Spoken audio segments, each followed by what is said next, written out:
Mario, muchísimas gracias por invitarme a este espacio de reflexión, transmisión, además de pensamiento, de ideas, que es tan importante en un momento crucial como el que está viviendo el Perú. Muchas gracias. Muchas gracias a usted. Realmente, bueno, de hecho es una situación bastante compleja, ¿no? Es una situación muy complicada, sí, muy difícil, porque obviamente por un lado hay un candidato que es el señor Pedro Castillo y por el otro lado Keiko Fujimori.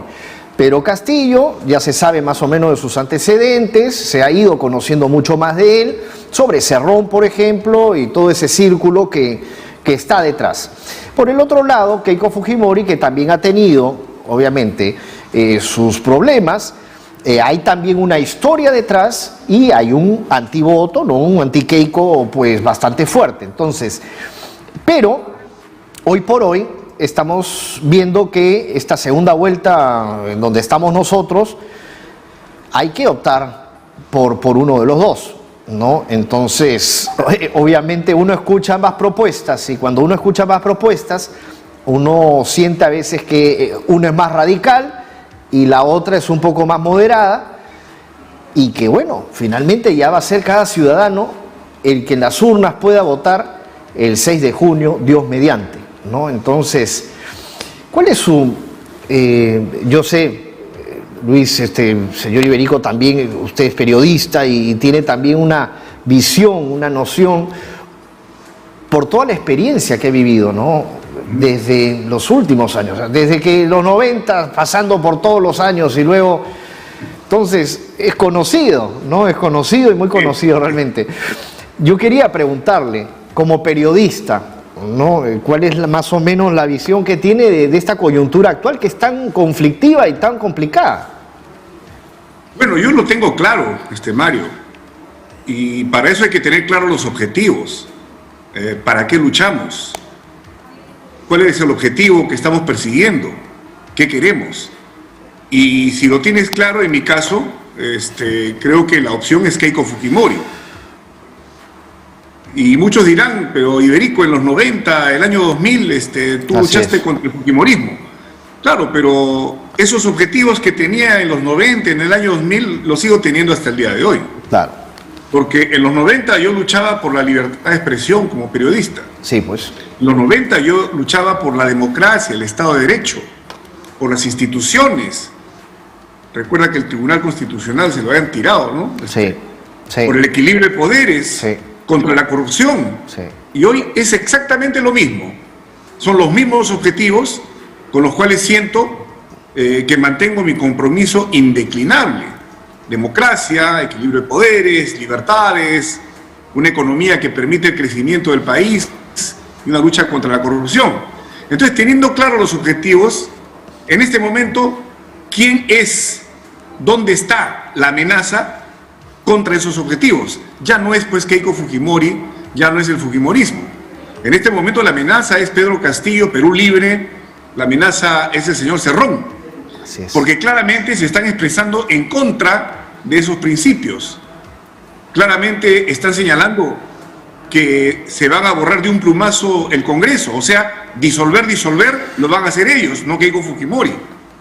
Claramente han dicho que se van a tirar del Tribunal Constitucional, no Keiko Fujimori. La Defensoría del Pueblo. La Defensoría del Pueblo, ¿no? Y claramente están hablando pues de una situación de manejo de la economía esperpéntico, ¿no? Trasnochado, que ya dio sus resultados acá en los años 60, 70, y fue un desastre económico para el país, generando pobreza, desempleo, hiperinflación, en el primer gobierno de García inclusive, y eso es lo que están proponiendo. Entonces yo tengo claras las cosas. En mí el objetivo no se ha movido, y es que creo, Mario, que en la vida y en la política lo que se siguen son objetivos. ¿Qué se interpone con esos objetivos? ¿Cuáles son las amenazas? Eso puede variar. Ayer fueron el fujimontesinismo, hoy día es Pedro Castillo. Así que yo estoy tranquilísimo con mi conciencia y la tengo clarísima. Así es. Y sin duda también dentro de los planteamientos, ¿no?, a los cuales se ha hecho referencia de parte de Pedro Castillo, también hay cierta misoginia y hay un cierto machismo que preocupa, y eso también ha golpeado en cierta población que se está dando cuenta, ¿no? Como, por ejemplo, también el abuso, ¿no? En cuanto al control, no tiene un control de sus palabras, me parece. Yo creo que está mal asesorado, no sé, me da la sensación que está mal asesorado, mal guiado, pero claro, obviamente el que está detrás es Cerrón, pues, ¿no? Y lo único que le importa es, como bien decías, ¿no? O sea, es, claro, puede existir o se puede construir un plan de gobierno de 5 años, pero no creo que solamente sea por 5 años, hay un plan para ellos a largo plazo, pues, ¿no? O sea, bueno, el Grupo de Río, ¿no? Plantea esa situación, ¿no? Claro. Esa es la discusión, y acabamos de ver al señor Cerrón hablando en un video justamente cuando asistió a estas reuniones, sí, donde dice pues que cuando la revolución llega, y ellos son la revolución, ¿no? Claro. Ellos son el cambio, ellos son los iluminados, ¿no? Los luminosos, como decían los señores de Sendero, ¿no? Los asesinos. Sí. Pero como son iluminados, cuando ellos lleguen, ya llegan para quedarse. La revolución llega para quedarse. No hay que cometer el error que cometió Correa, no hay que cometer el error que cometió Evo Morales. Evo Morales. Hay que ser como Maduro, ¿no? Como Chávez. Claro. Ahí permanecen. Hay que ser como Fidel Castro, ya seguido por su hermano, y ellos deciden quién sigue. Entonces, eso es claro. No tienen el concepto de democracia representativa, donde los gobiernos cambian cada 5 años. No. Ellos llegan para quedarse porque ellos son el pueblo y ellos son la revolución. Exacto, Entonces, exacto. Ese es el tema. Ahora, esa autopercepción, claro. ¿no? Sí. Cuando nosotros, por ejemplo, cuando tú mencionas los años 90, obviamente eran otras épocas, eran unas épocas bastante complicadas y bastante difíciles, ¿no? Y después, bueno, se pudo saber todo el escándalo que hubo de los Vladivideos y todo ese tema. Pero ahora que estamos ya en el 2021, obviamente, pues ya hemos traspasado y obviamente, claro, hay cosas que no se olvidan, pero estamos en otra era, ¿no? Estamos en otra época. No, es evidente que el fujimorismo no tiene los poderes que tenía en ese entonces. Así y los es. hemos enfrentado, Así los es. he enfrentado directamente. Así es. Y en ese tiempo, ahí sí había que verse pues para enfrentar Claro. al fujimontesinismo, ¿no? Exacto. Cuando tenía su grupo Colina, cuando manejaban el Poder Judicial, la Fiscalía, muchos medios de comunicación, lo manejaban todo, la policía, Exacto. las Fuerzas Armadas, todo. Claro. Entonces, enfrentarse a ese monstruo, ahí sí, pues, ¿no? Ahora qué fácil es decir Claro. Fujimori nunca más, ¿no? Claro. Ya está, Fujimori pues está preso. Claro. El fujimontesinismo cayó. Sí. Entonces no es lo mismo. Exacto. No, es lo mismo. A Y no eso- me vas a decir que Keiko Fujimori Claro. controla el Poder Judicial si ha estado pues, presa 4 veces. no, tiene amigas dentro de Santa Mónica todavía. Lo que yo voy es, por ejemplo, claro, y de hecho Fuerza Popular como partido, pues claro, ha tenido que cambiar, obviamente también muchas de sus ideas y muchas de sus bases para que estén más enchufados con la población, obviamente, y también puedan llegar aquellos jóvenes que quizás sus padres o alguien que pueda haber sufrido de repente en una época dada algún enfrentamiento, pues tienen que guiarlos, Mira, Mario, obviamente, ¿no? yo tengo 2 años, ¿ya? Sí. Entonces yo viví, pues, de niño el Velascato, ¿ya? Sí. De niño y de adolescente, el gobierno militar de las Fuerzas Armadas, con las estatizaciones, y todas esas cosas que la reforma agraria, ¿no? Todas Sí. esas cosas que toda la represión a la libertad, a las libertades, se suprimieron Sí. los partidos políticos, la libertad de prensa pues no existía, ¿no? No había nada, ¿no? Sí. Entonces he vivido Sendero Luminoso, yo he sido reportero, he estado ahí, donde veían los muertos, llovían las balas, ¿no? Entonces lo he vivido, nuestra generación lo ha vivido, los apagones, los cochebombas. Hemos vivido esas políticas de gobierno que nos condujeron a la hiperinflación y a la recesión, al desempleo. Exacto. Donde los pueblos están cada día más pobres, Sí. con esas fórmulas que está planteando el doctor Castillo. Sí, Y salir de eso realmente ha sido durísimo. Creo que nuestra generación se ha roto el lomo para poder salir adelante. La economía, mal que bien, ha caminado hacia adelante, no hacia atrás. Hemos mejorado, eso es indudable, no mucho, no lo suficiente, pero hemos mejorado y tenemos una buena perspectiva. Se ha acabado el terrorismo, la democracia se ha ido consolidando. Con la corrupción hay que ser más duros, obviamente, mucho más duros. Se firmaron Pero mira, todo lo que TLCs, hemos logrado, o sea, claro. han sido los TLCs. Exacto. Yo he vivido la lucha por la firma de los TLCs contra la izquierda que se oponía. así pues, es, yo me acuerdo clarísimo, ¿no? llegan TLCs Y mira, ¿y ahora qué pasó? Se cayó todo, desapareció la industria nacional, al contrario. Entonces, yo creo que los jóvenes tienen que pensar, ¿no? O los papás tienen que hablar con los hijos. Eso.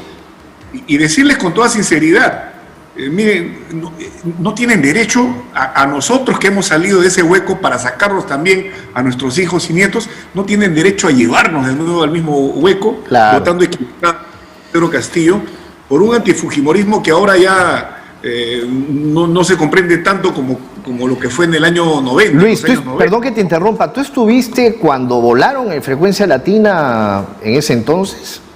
Estaba ya en mi casa porque yo no era del noticiero. Claro, pero tú sí trabajabas en ese año ahí. Trabajaba, por supuesto. Claro. Y fui al canal.